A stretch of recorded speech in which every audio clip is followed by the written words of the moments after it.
Hello, everyone, and welcome back to our book highlight series. We've just started discussing the chapters in my newest novel of Sheaves and Stars, based on the life of Joseph in Genesis. It's available on Amazon now.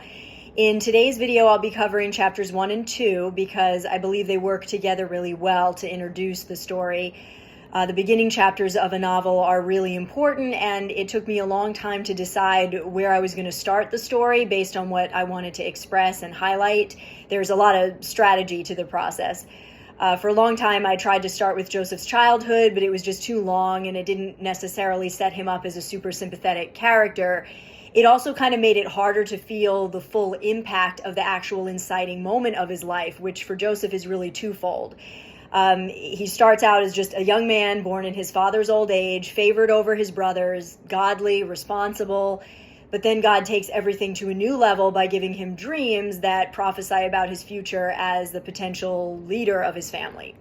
And this offends his older brothers greatly, especially since Joseph doesn't know what to do with the dreams at this point. But the real inciting moment is the moment introduced in chapters 1 and 2, where his brothers attack him, throw him into a pit, and sell him into slavery. It's the point of no return. At this point, the brothers' hatred isn't just talk anymore. Chapter 2, there's a statement that says they've pushed into territory from which there's no returning. And that's really the definition of an inciting moment. Pretty early on in novels, there's usually something that's already introduced some kind of change into the character's life. But now, after the inciting moment, the character can't go back to how things were. There's no easy way out of the situation. All this time, Joseph's been thinking everything will take care of itself, but now he realizes there's no turning back from this. His brothers aren't just threatening, they actually want him dead. Now, I started the first chapters with this because I wanted to establish the main action right off the bat and hook people into it to find out the reasons behind all of it and establish Joseph as a sympathetic character.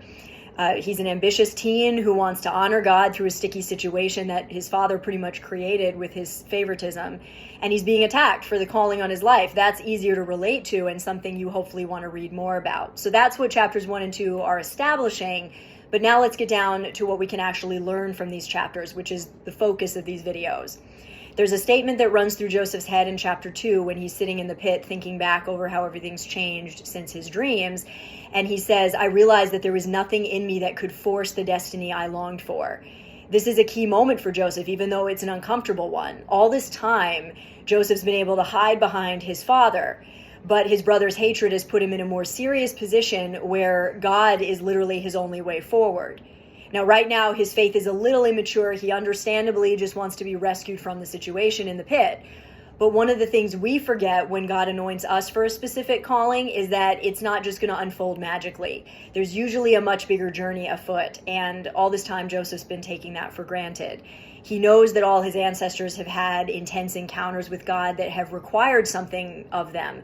And he's kind of shied away from that, believing that he could get away with something easier. But now he's been blindsided by this situation with his brothers. Now, our life situations aren't often as dramatic, perhaps, but a lot of us can relate to a time when we stepped out to try and follow God and the people we thought would stand with us don't.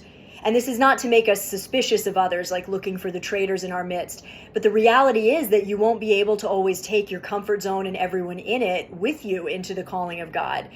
You should seek to live at peace with everyone, but even Jesus had haters for who he was.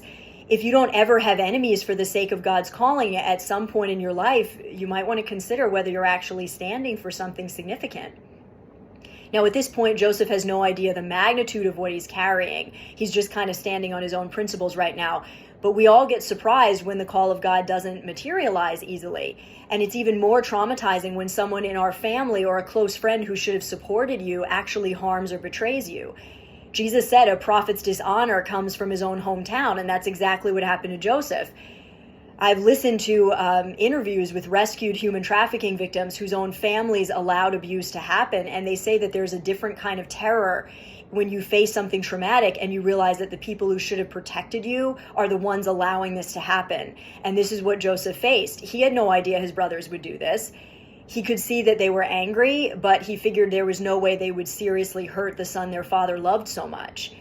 I mean, he was banking on their respect for their dad, but in the pit, he realized that's gone. They don't even have that anymore. No fear of God or dad, nothing to protect him. They literally didn't care if he died in slavery. And we can't easily imagine that kind of shock or trauma. Joseph's life has literally been devastated. But this understanding is important as we continue on, because we often polarize his story with the ending. But in order to appreciate what God did through him, we have to appreciate the dark trauma that he went through at the hands of his own family. And even if we can't relate to that, we can relate to where he is emotionally.